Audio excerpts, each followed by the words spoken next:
And we're back. Twitter Files Part 4, tweeted by Michael Schellenberger on December 10th, 2022. The removal of Donald Trump, January 7th.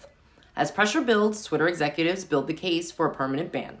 On January 7th, senior Twitter executives create justifications to ban Trump, seek a change for policy for Trump alone, distinct from other political leaders, and express no concern for the free speech or democracy implications of a ban.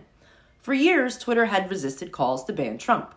Blocking a world leader from Twitter, it wrote in 2018, would hide important information and hamper necessary discussion around their words and actions. But after the events of J6, the internal and external pressure on Twitter CEO Jack grows. Former First Lady Michelle Obama, tech journalist Kara Swisher, and the high-tech VC Chris Sacca, and many others publicly call on Twitter to permanently ban Trump. Dorsey was on vacation in French Polynesia the week of January 4th through 8th, 2021. He phoned into meetings but also delegated much of the handling of the situation to senior execs Yoel Roth, Twitter's head of trust and safety, and Vijaya Gadde, head of legal policy and trust. As context, it's important to understand that Twitter staff and senior execs were overwhelmingly progressive. In 2018, 2020, and 2022, 96%, 98%, and 99% of Twitter staff political donations went to Democrats. In 2017, Roth tweeted that there were actual Nazis in the White House. In April 2022, Roth told a colleague that his goal is to drive change in the world, which is why he decided not to become an academic. On January 7th, Jack emails employees saying Twitter needs to remain consistent in its policies, including the right of users to return to Twitter after a temporary suspension. After, Roth reassures an employee that people who care about this aren't happy with where we are. Around 11:30 a.m. Pacific time, Roth DMs his colleagues with news that he is excited to share. Guess what, he writes, Jack just approved repeat offender for civic integrity. The new approach would create a system where 5 violations or strikes would result in permanent suspension. Progress, exclaims a member of Roth's trust and safety team. The exchange between Roth and his colleagues makes clear that they had been pushing Jack for greater restrictions on the speech Twitter allows around elections. The colleague wants to know if the decision means Trump can finally be banned. The person asks, does the incitement to violence aspect change that calculus? Roth says it doesn't. Trump continues to have his one strike remaining. Roth's colleagues' query about incitement to violence heavily foreshadows what will happen the following day. On January 8th, Twitter announces a permanent ban on Trump due to the risk of further incitement of violence. On J8, Twitter says its ban is based on specifically how Trump's tweets are being received and interpreted. But in 2019, Twitter said it did not attempt to determine all potential interpretations of the content or its intent. The only serious concern we found expressed within Twitter over the implications for free speech and democracy of banning Trump came from a junior person in the organization.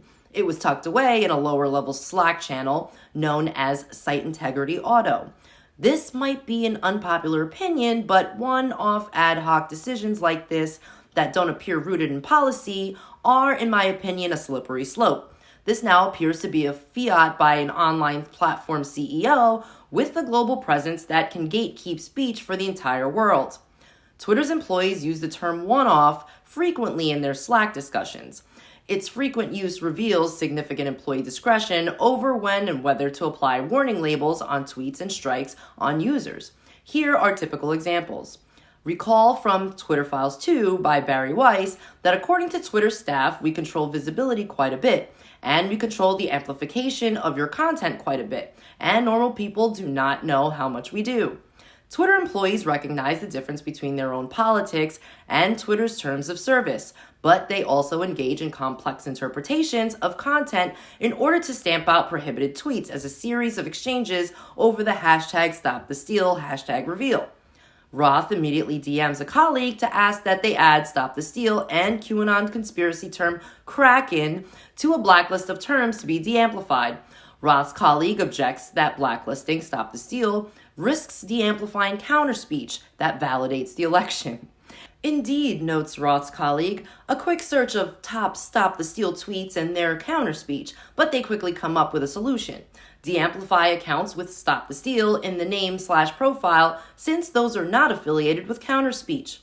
But it turns out that even blacklisting Kraken is less straightforward than they thought. That's because Kraken, in addition to being a QAnon conspiracy theory based on the mythical Norwegian sea monster, is also the name of a cryptocurrency exchange and was thus allow listed.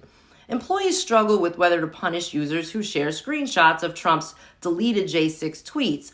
We should bounce these tweets with a strike given the screenshot violates the policy. They are criticizing Trump, so I'm a bit hesitant with applying strike to this user. What if a user dislikes Trump and objects to Twitter's censorship? The tweet still gets deleted, but since the intention is not to deny the election result, no punishing strike is applied.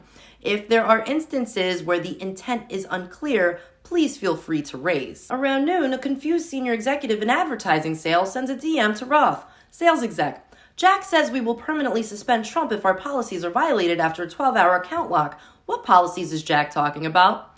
Roth says, any policy violation. What happens next is essential to understanding how Twitter justified banning Trump. Sales exec: are we dropping the public interest policy now?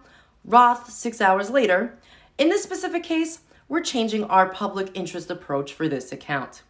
The exec is referring to Twitter's policy of public interest exceptions, which allows the content of elected officials even if it violates Twitter rules, if it directly contributes to understanding or discussion of a matter of public concern. Roth pushes for a permanent suspension of Representative Matt Gaetz, even though it doesn't quite fit anywhere, duh.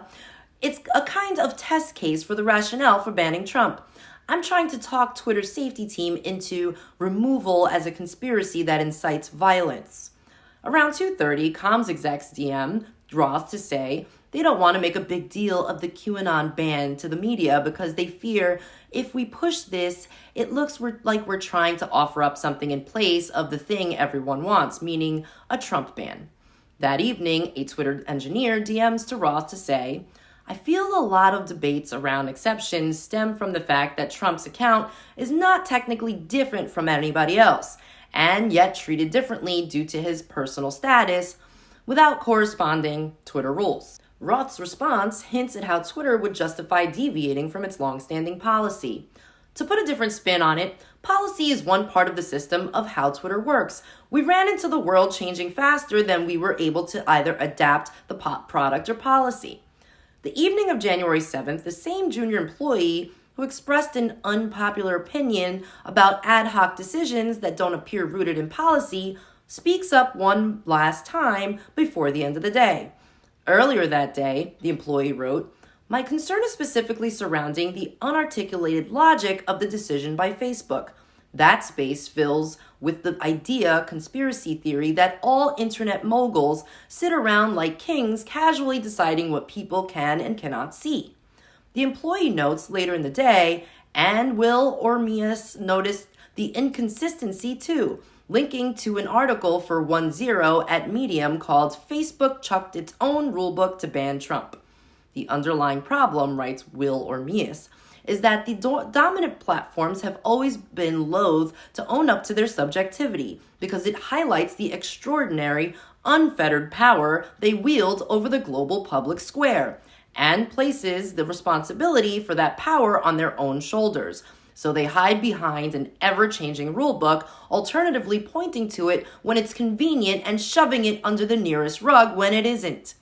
Facebook's suspension of Trump now puts Twitter in an awkward position. If Trump does indeed return to Twitter, the pressure on Twitter will ramp up to find a pretext on which to ban him as well. Indeed, and as Barry Weiss will show tomorrow, that's exactly what happened. Here are the things to consider. If Twitter had a policy not to take action against world leaders, why would they treat Trump any differently? Much like we've seen in the media over the last several years, is Trump derangement a phenomenon where the affected just continuously spend their time looking for ways to go after him? Constantly looking for dirt, but always coming up short. Why is it so severe? Why are they so threatened by him? If they came after you this way, would you come up clean every single time like Trump has? Must be really frustrating for them. Till tomorrow, thanks for listening.